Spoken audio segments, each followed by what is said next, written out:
Okay, welcome, Brewer fans, to Brew Review podcast number 6, I believe. With me today for today's episode is Scott, Vince, and Vince. Did you invited Chad to this one, right? Was he able to chime in? I did invite Chad. Unfortunately, he is not able to make it today.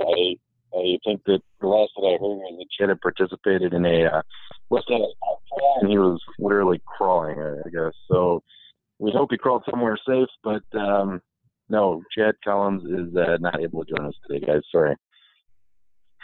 Oh, okay. Well, hopefully next week, Chad. Anyway, open invitation, definitely, to come and join us on the Brew Review. We can finally have a reunion with all four of us. That'd be good. Also, wishing a very special happy to one of the Brewers' longtime favorite special guest hosts, and that's Uncle Junebug Nicozino. Yes, Uncle Junebug. Happy birthday. I believe he's 29 today, most likely. I didn't never know how old he was, but 414-687-8888. If you guys want to call Uncle Junebug out there in West Dallas, you can get a hold from 414-687-8888. Hey, you wish him a happy birthday. He would really enjoy that. Well deserved. Appreciate that. Yeah. All right. Well, before we start talking about the 2018 Milwaukee Brewers here, let's go over the past week.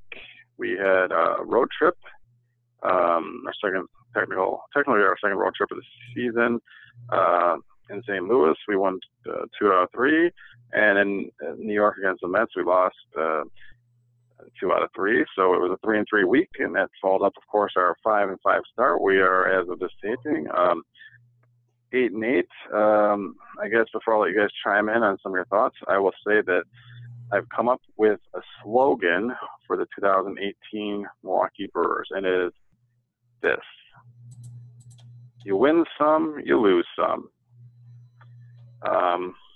This, I think, will hold true, as my new prediction is the Brewers have a 500 team this year, and unfortunately nothing special, but also a team that is worth watching every other day. So anyway, what are your guys' thoughts so far on your observations of how things are coming together this year?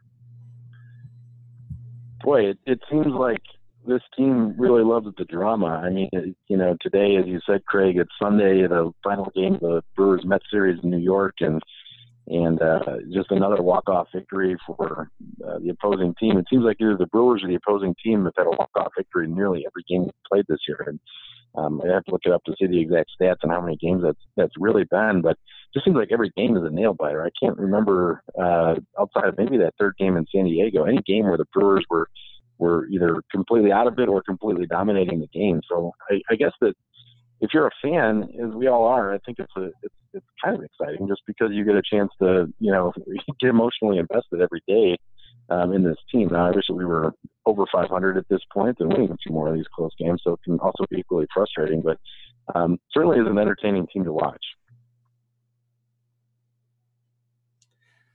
Yeah, I mean, I guess I just keep thinking, so far, aside from the Padres, we're looking at a bunch of playoff teams that we've played so far. I mean, the Cards they might not be a playoff team, but they're just as good as us.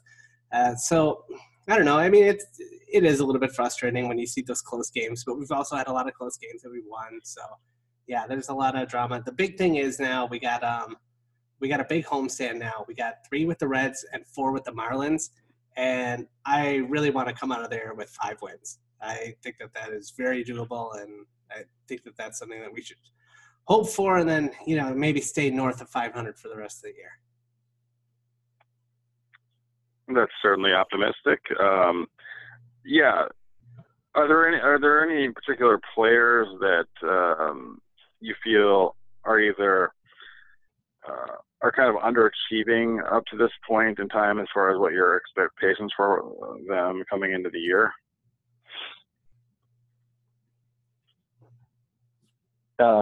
Yeah, I think definitely. I guess that, starting with the bench, I guess Eric Sogard has been fairly disappointing so far, although I don't know how many expectations we could have had. The starting rotation, I think everybody knew that we didn't have the depth in the starting rotation to really compete with other teams. So I'm not sure if that's a surprise or not. Chassin pitched fairly decently today, but he's been rough. I think his first few starts. Chase Anderson, I think, has actually been pretty good. Davies really needs to step up if he's really going to be a number 2. But yeah, I mean, I think that it's just kind of a disappointment all the way around. That we've had a number of injuries, and I know all teams have injuries, but it really does seem like a lot of our guys are banged up. And I am a little frustrated with, maybe it's an organizational philosophy of not putting guys just on the DL when they're banged up. It seems like we've had a weak bench because of that philosophy, and it's costing us, potential wins. And today it didn't happen, but Jet Bandy almost was ejected from the game. Craig Counsell was, but if Bandy would have been ejected with Pena banged up, we had no other backup catcher. We would have seen Hernan Perez going behind the plate, something he's never done before in a major league game. So I think that we need to take advantage of the 10-day DL rule that the union in Major League Baseball adopted a couple of years ago. And just, if you're banged up, put guys on the DL, and that would have helped today by having another bench bat in place of guys like Braun, who wasn't at full speed, or guys like Danny Pena as well. I wonder if it's going to be the type of thing where, because it is going to hurt the smaller market a little bit, right? Because of all these call-ups, you're going to wind up burning through options just to be able to keep fresh guys in there and keep healthy people in there. I don't know, but I guess the other thing is to speak a little bit to that. Eric Thames went out today. We don't know how bad the injury is, but it seemed like it was just a hip strain, like day-to-day kind of thing. But I guess we'll see. But this is a perfect example of what are we going to do? Are we going to give him a couple days off and then have him play at 80-90%, or are we going to, use that 10-day DL? Yeah, Lorenzo Cain was banged up earlier in the week too, Scott, and Christian Yelich is on the 10-day DL, so his injury was severe enough to at least place him on the disabled list. But we're seeing this over and over again. I don't know if it's going to be something that's in the new collective bargaining agreement, that guys that come up, for injuries, maybe for a specified period of the 10-day DL, for instance, could perhaps have that option, those options looked at in a different way. I don't know what the answer is. Or you stack the minor leagues with maybe just organizational depth guys that then you do call up at times, maybe like our Kyle Wren or somebody of that nature. I don't know. I don't know what the answer is, but I do find it frustrating that we're going into games with, a 23-man roster instead of 25 guys that it seems like the other teams that we're playing against are coming at us with. And actually, I was thinking about it today, and I think that might have been I know Chassin was pitching, and they had him bat with a guy on third, and we really needed to bring that run in. He actually had a decent at-bat against Syndergaard, but then the very next half of the inning, he was out, so he never pitched after that. And I'm not sure if that was because Counsell got tossed and we had a different coach that was just trying to get acclimated to everything really quickly, or if we were trying to conserve our bench a little bit because we don't have enough bats on the bench right now. So I don't know which it was, but either way, it just didn't seem like a very good play overall. So, and unfortunately, we wound up losing. So, Yeah, totally agree with that. Who knows what would have happened if we would have put in Braun or another pitcher or whoever else in that position. I kind of think that one was getting our signals crossed, but who knows? Maybe you're right. Maybe it was because we didn't have the depth on the bench. It's very frustrating, and I think that, just logically it makes a lot more sense to go with, your opposition with a full roster. Yeah, and I think the next topic I wanted to hit on, and so you brought it up a little bit early here, Vince, is so we are 500, obviously, going into this homestand. However, I think being banged up is a good way to put the team overall. With that being said, with the minor bang-ups, obviously, with Kane and Braun in the last couple of days, and then, like you said, James, today's Scott. That's a couple of guys who have not been put on the DL that are kind of banging it up or playing through injuries. But we do have a couple of our best players currently on the DL. Obviously, Corey Knebel will be out for a while. Christian Yelich, our big offseason acquisition, has been out most of the season so far, and Stephen Vogt, I don't think is expected back until the beginning of May. So those are three pretty critical players to to this what would be this year's successful team, I believe. And so, what are you guys' overall thoughts on how much of an injuries have played into where we're at so far?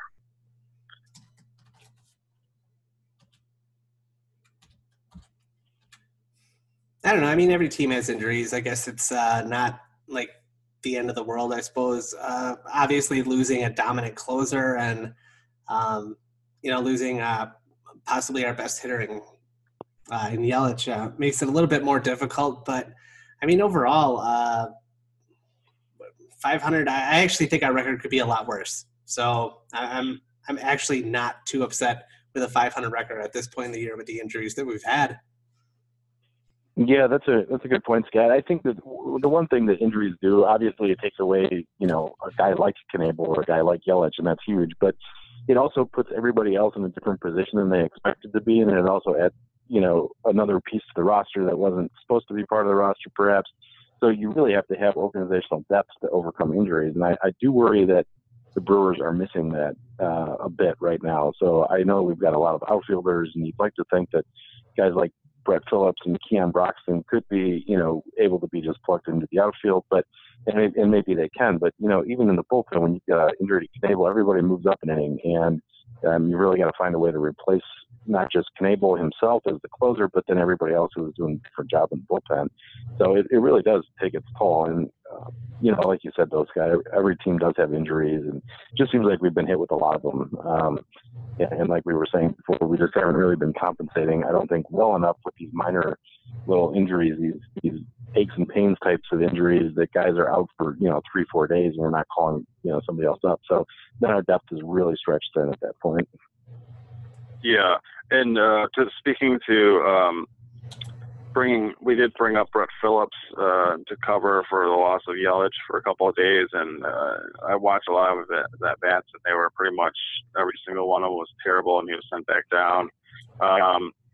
So again, I think Stearns was probably correct in identifying Brett Phillips as not most likely a starting outfielder on a quality team, and the same thing with Keon Broxton after we went through his slumps and ups and downs of last year and just kind of exposing him as the player he is.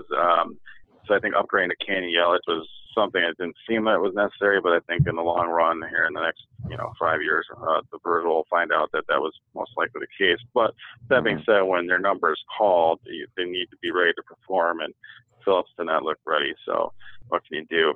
The other thing I would like to give kudos to our Golden Boy GM Stearns is that he did make I thought, the correct decision. And I know that J.J. Hoover didn't start the year with the ball club, but he was called up, and he blew the save against the Cardinals last Tuesday in a game I felt we should have won.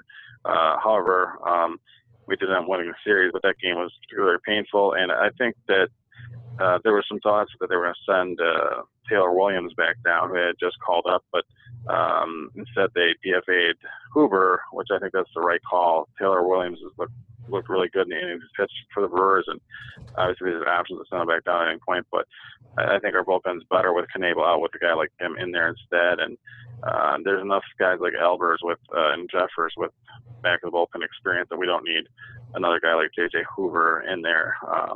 That's another veteran I'd rather have. This is truly last of one of our rebuilding years. Why not let some of the young bullpen guys get some major league innings as well? That's my thoughts, I guess. Yeah, he kind of rolled the dice a little bit there with Hoover, but he did clear waivers, so not a problem. He's still a Brewer, so we didn't lose anything. Not a big deal. But yeah, he kept the better pitcher up there, and yeah, kudos to him.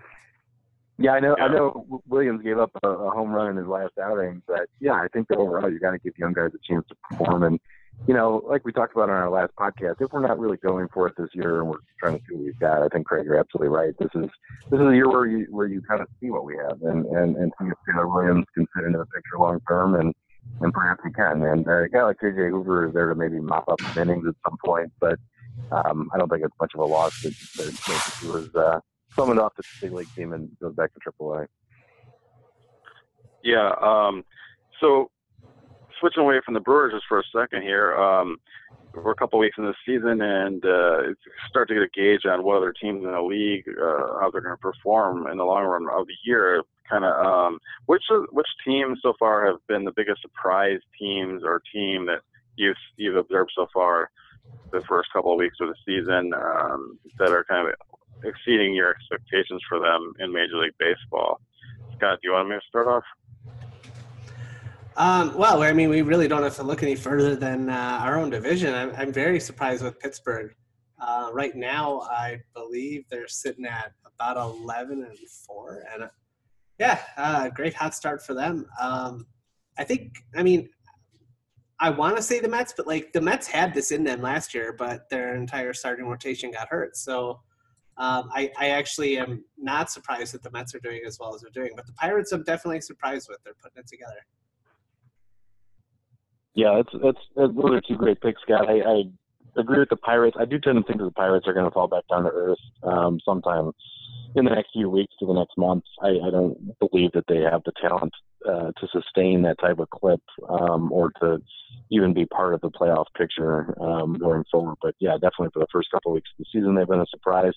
The Mets definitely as well. I think that, yeah, they had a lot of injuries last year, but really they didn't do a ton this offseason. I mean, they got Todd Frazier and made a few additions, but it seemed like, the Mets window may have been closing a little bit. They went to the World Series, as you guys know, in 2015. We're talking a couple of years ago now.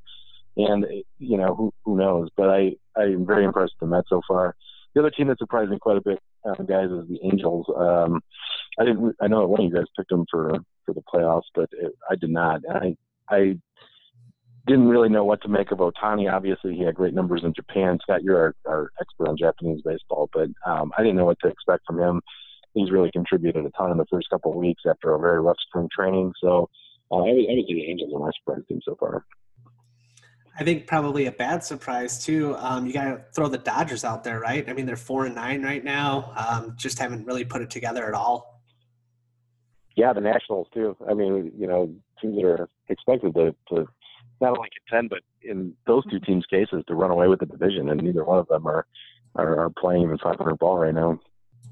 Yeah, I agree with almost all the teams you guys touched on, including the two disappointing teams that you just pointed out. The Nationals were in the same division as the Mets. I think they have to be kind of worried. And over in the other team, in West, the Dodgers, who are off to a slow start, obviously having Justin Turner out and whatnot. But I think that they're definitely worried about the other surprise team you guys didn't mention. And even though they're a playoff team last year, I think the Arizona Diamondbacks really look like a pretty strong team. And I mean, Paul Goldschmidt really just got it going this week. So I mean, overall, I think they've got some nice depth on that team. Jake Lamb's even been out with injury, and they're still winning. I think they're starting pitching led by that stat with Greinke, and Pat Corbin looks amazing, and obviously Robbie Ray broke out last year, and they've definitely got, and well, Zach Godley obviously also broke out last year, and with Taijuan Walker, and they're definitely got a strong starting five rotation. I think that they're lacking in starting rotation depth, so they're going to have to avoid injury to keep it up. But I think they're a true threat to that division crown this year. And the Dodgers, I don't think anything is going to be handed to them. Their offense, is going to struggle with turnaround, so they definitely need him back right away. But overall, the Pirates definitely, I'm going to just highlight as a surprise team, and they remind me a little bit of us last year, just like sneaking up on people. But they're even more surprising to the fact that they basically jettisoned two of their franchise players when they traded Andrew McCutchen to the Giants and also Garrett Cole to the Astros. I think that pretty much signals the fan base, well, here's one of our rebuild. And so far, that's not necessarily the case. Whether or not they'll be able to sustain that, I guess, who knows. But like you're saying, Scott, with the Mets, I just read something that this is the first time that their big five young pitchers, obviously Noah Syndergaard, Matt Harvey, Steven Matz, Jacob deGrom, and their fifth one was Zach Wheeler, who was almost a Brewer at one point. Those are the first time that they actually all started in succession 5 times in a row since they've all been a member of the Mets. And so wow. I think that if those guys are all healthy, then I think that they're with just Cespedes and a bunch of role guys on offense, I think they definitely are going to be worrisome for a team like the Nationals, who seem built for this to be their year. But we shall see going forward. But yeah, overall though, I think every other team is. The Angels that you mentioned, Vince, I did want to touch on and maybe end up this podcast. I'm talking a little bit about Shohei Ohtani. Well, he's been called by many to be one of the best players to ever come out of Japan. He had a terrible spring training. A lot of people were writing him off as if he'd have to go to the minor leagues and whatnot. And so far, I think the fascinating thing about this player is that he truly came in with a plan of, hey, I want to pitch and hit, even if I only pitch once a week like I did in Japan, but I want to hit. So basically the Angels came up with this plan with also a bevy of starters come back from injuries and say, hey, let's have a 6-ish man rotation and have Ohtani pitch just once a week. So far it's been on Sundays. And then we won't have him hit. It seems like their plan is not the day after or before a start, but then the rest of the week, give him 3 or 4 starts. And he's been hitting righties, lefties, got home runs, triples, doubles. I mean, he's been phenomenal with the bat and on the mound. Obviously, I don't think he can sustain this amount of production, but what is your overall take on whether or not any player can do what he's trying to pull off, and whether or not specifically if you think he can over the course of a full season? Scott, since you're a resident Japanese baseball expert, maybe we'll have you chime in first on this one too. I wanted to touch on too before we do that, because you mentioned Zach Wheeler. I know he's pitching down here for the AAA team, the Las Vegas 51. So I've got to go down there and scout him a little bit, because he could wind up being a trade chip for the Mets getting close to the break. Or if they have an injury, he's going to be the first guy called up. But yeah, Ohtani, I think he absolutely can accomplish this, because he's very well refined both pitching and hitting. I mean, the guy he's got a good bat. He's a professional hitter, and he's got stuff to be a professional pitcher. The only thing I was really worried about is that a team would maybe underutilize his ability, or that there was that rumor that he might need Tommy John going into spring training. And neither of those fears have come to light. So it's worked out really well. Yeah, good point, Scotty. Ohtani, he is an incredibly special player, but I don't think that it's impossible to see this happen again in the future. And, I think that when you're, playing high school baseball, you find that generally, the pitcher is probably the best athlete on the baseball team, and he can hit and he can pitch. But I think as soon as you get into college or the minor leagues, you're really focused on, one or the other. And if you're a pitcher, then you start to specialize. And at that point, most American pitchers are going to lose their the time that a lot of other guys will be putting into hitting and sort of learning that discipline. And I think that's fairly natural and common for American baseball players. Maybe it's different in Japan, and Ohtani was able to just obviously use his incredible talent and work ethic to continue both at that level. But in the future, if guys wanted to do this, it would be very interesting to see, this continue to be sort of a new trend. And, obviously the pitchers are hitting in the National League. We haven't really seen too many good hitting pitchers in the last 10 years, maybe outside of Carlos Zambrano or Giovanni Gallardo was a fairly decent hitter, or CC Sabathia when he hit for that brief period of time with the Brewers. But to do it at Ohtani's level, it's going to be tough, but I would say not impossible. I guess Brooks Kieschnick would be sort of an Ohtani light. Yeah, right. Yeah, absolutely. Of course, yeah. With Kieschnick, I'm trying to remember, guys. Kieschnick, he was a reliever for us for most of his Brewers career. Is that correct? Yeah. Really, yeah, so it was a little different setup, but yeah, absolutely. Kieschnick could swing the bat. He had a couple pretty clutch hits for some very bad Brewers teams back in the day, if I remember correctly. Yeah, I guess the only major difference is that Kieschnick was mediocre at everything, and Ohtani's good at everything. So yeah, there's that. Well, not only that, but the tool, what do they call them, the tool shed or the toolbox? I forget, but anyway. Yeah. Kieschnick, the difference also, I think, between the two players, he was a loogie, which is basically, a one-out guy, a left-handed that would come in and just try to get one. And so he didn't have to prepare for pitching like a starting pitcher does. So I think that's what the challenge was with Ohtani.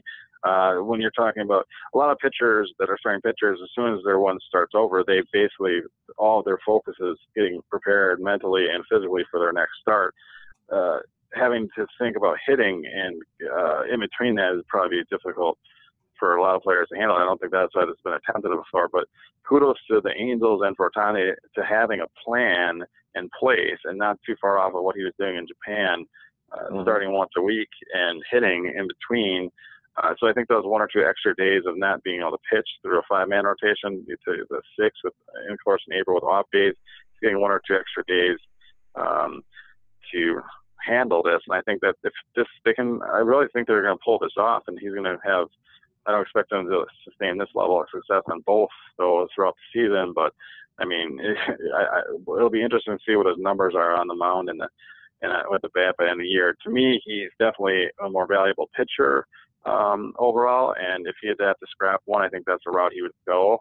But with that being said, I mean, if he can pull this off, I think it's an exciting thing for baseball and baseball fans going forward, because I think it'll open the door for more teams being open to trying it. So in some ways, it is groundbreaking.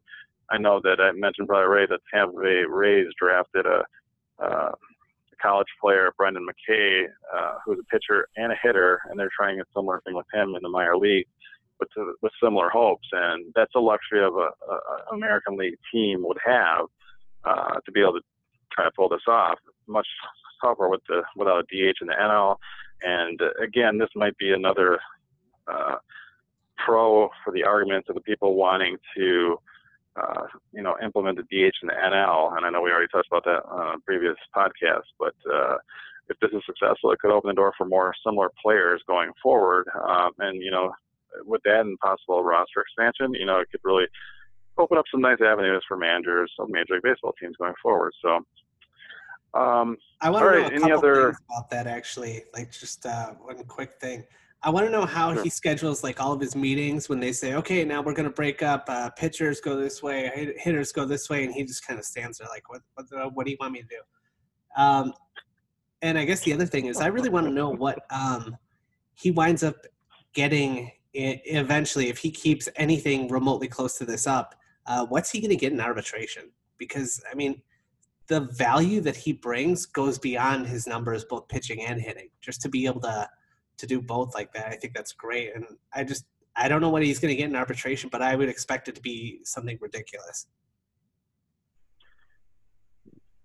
Yeah, definitely an interesting question. I'm sure the Angels will be willing to pay it as long as being productive. Their owners definitely got deep pockets. So one benefit with that too, guys, is that they didn't have to pay a ton of money to get him up front. I mean, he's on a very reasonable contract right now, and I don't believe that the Angels even had to pay a posting fee to his team in Japan, if I remember correctly. So in any event, it was a very reasonable deal overall. So no, but if he keeps this up for 6 years and he gets the free open market, he'll definitely get compensated for it. I'm sure. So, All right. Well, any other thoughts before we wrap up this episode? Big homestand. Let's do it. I'm excited for the homestand. I know we have an inside source. I don't want to say his name on the air. I think it's I don't know if T. Carter. We're doing Tom C. Otherwise, it's just anonymous source. But he was projecting 4 wins on the homestand. What are you guys' thoughts on the number of wins for the homestand coming up? Well, it's hard to go against our anonymous source, but yeah. That sounds about right. I'm hopeful like Scotty is against these two less than stellar teams at home that we should be able to take care of business, but it doesn't always work that way. So I will be happy as long as we don't. Yeah, there's 7 games. We better win at least 4 of them. All right. See, for me, you got to go 5-2. Like 4-3 against 2 doormats at home, like that's just not good enough. Like if we think that we're a playoff team, which I still kind of do, I can't do 4-3. We got to have a big homestand. I'm going to agree with the great man here. I'm going to go with 5 wins. We'll think optimistically after this 500 start for the first couple of weeks of the season against some tough teams. All right. Well, let's see what happens. So that'll wrap it up for this podcast. Thanks again just for joining us. Scott, Vince, and hopefully Chad, if you can crawl up off the pavement, you can join us for our next podcast, hopefully. So anyway, with that being said, go Brewers. Go Brewers. Stay classy, Cincinnati.